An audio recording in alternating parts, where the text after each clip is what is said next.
Hi, I'm Doug Carroll, and welcome to Yield Curve Dynamics. In this session, we're going to look at a variety of issues related to yield curves, their construction, and their use in a variety of analytic applications to assess risk and return. So, without further ado, let's start talking about yield curves. Now, in general, a yield curve, and we'll see some graphic examples in just a moment, is nothing more than a representation of yields or interest rates of various sorts that are on instruments of the same sort but have a variety of different maturities. In fact, to take a quick peek in advance, a yield curve that we see here from a Bloomberg screen is simply a reflection of interest rates or yields on a select number of securities from a given sector, no more than one per maturity. So in this case, we see the on-the-run Treasury yield curve from August of 2002.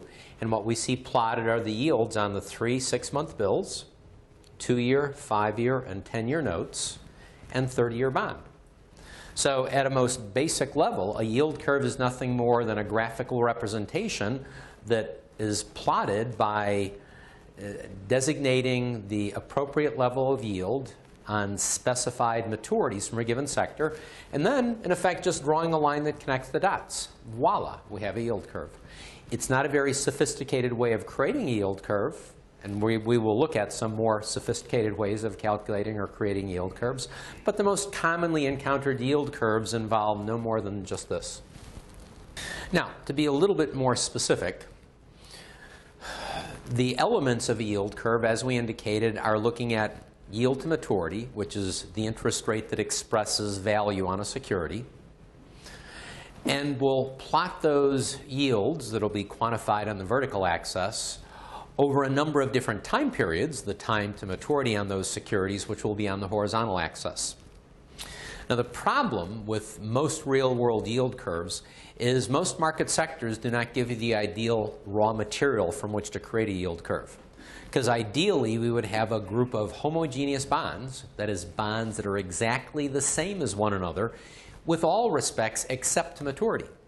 But they ought to have the same credit risk, the same liquidity, the same coupon rate, the same embedded optionality, as well as a few other things.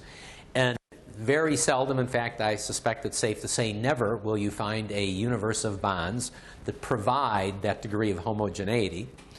And so consequently, when we want to use yield curves for in-depth analytics, we can't use the type of yield curve that I illustrated, which is on the subsequent slide, but we actually have to fall back on analytic methodologies to allow us to infer spot rates or forward rates, issues we'll talk about later in the session. So as we saw before, here is an example of a real-life yield curve. Now, you have yield curves for each different sector of the market. In fact, sometimes you'll hear someone refer to a yield curve by another phraseology. They'll call it the term structure of interest rates. That's the way economists oftentimes talk about the yield curve. But it's the yield curve by another name. And in reality, there needs to be a different yield curve for each different issuer sector. In other words, government yield curves would be different from corporate yield curves, which would be different from, say, mortgage-backed yield curves. And even within an issuer sector, like the corporate sector, each different credit rating category, in effect, would need to have its own yield curve for us to be able to get some serious insight by assessing the information conveyed by the yield curves.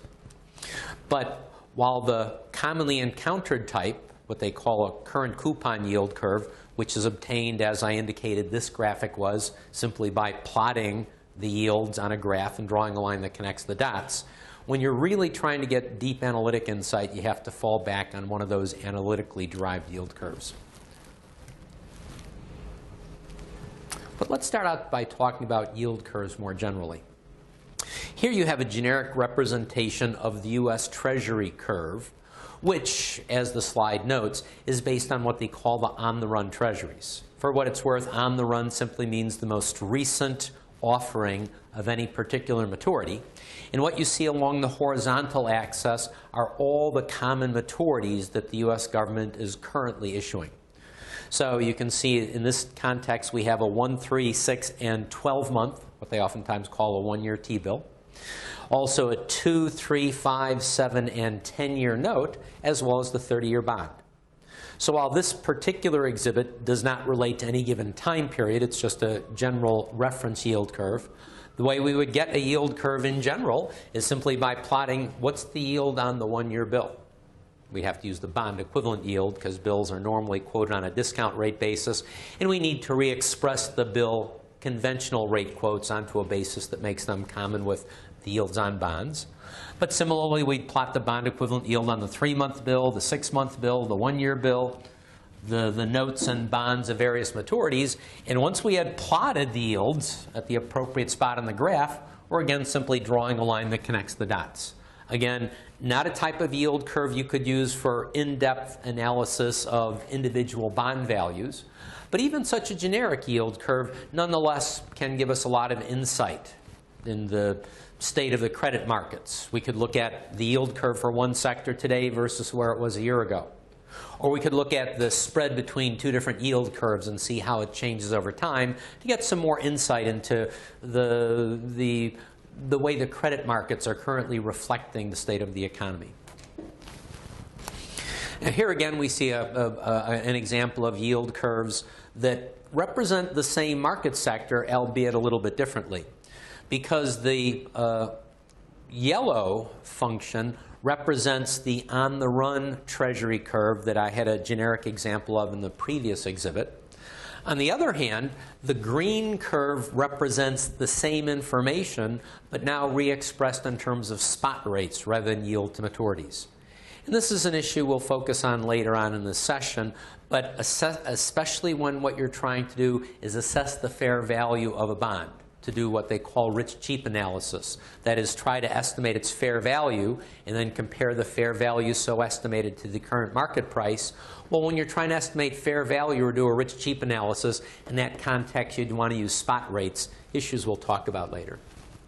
Now, one aspect of yield curves that's important to be aware of before we go much further is that the yield curve does not precisely define where every maturity in a given sector must see their yield fall, because yield curves don't reflect that. Remember how we created the yield curve.